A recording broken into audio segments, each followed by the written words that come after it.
Jajpur ଡିଷ୍ଟ୍ରିକ୍ଟର NC college ପଡ଼ିଆରେ ବର୍ତ୍ତମାନ ଦେଖନ୍ତୁ ଦର୍ଶକ ବନ୍ଧୁ ଜଗନ୍ନାଥଙ୍କୁ ଅଧାପୋଡ଼ା କରିକି ଛାଡ଼ିକି ଚାଲିଯାଇଛନ୍ତି। ବର୍ତ୍ତମାନ ଜଗନ୍ନାଥଙ୍କ ନାମରେ ଭୁଆ ଚାଉଳ ସଂଗ୍ରହ କରାଯାଉଛି, କିନ୍ତୁ ଏଠି ଜଗନ୍ନାଥଙ୍କୁ ପୋଡ଼ି ଦିଆଯାଉଛି। ତାମାନେ କ'ଣ ଭୁଆ ଚାଉଳଟା କେବଳ ନବୀନ ବାବୁଙ୍କର ଦାନ ପାଇଁ ନା ଜଗନ୍ନାଥଙ୍କ ପାଇଁ? ଜଗନ୍ନାଥ ମହାପ୍ରଭୁ ବିଶ୍ୱର ସବୁଠୁ ବଡ଼ ଠାକୁର, ତାଙ୍କୁ ଯଦି ଆମ ଓଡ଼ିଶାରେ ଏଇଭଳିଆ ସମ୍ମାନ ଦେବା, ଆମ ଓଡ଼ିଶାବାସୀଙ୍କର ସମ୍ମାନ କୋଉଠି? ଆପଣମାନେ ଚିନ୍ତା କରନ୍ତୁ।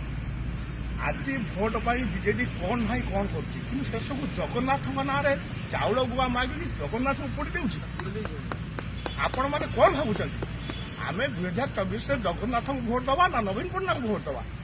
ତେଣୁକରି ଆମେ ଯଦି ସତରେ ଜଗନ୍ନାଥ ପ୍ରେମୀ ହେଉଥିବା, ତେଣୁ ଆପଣ ନିର୍ଣ୍ଣୟ ଆପଣ 2024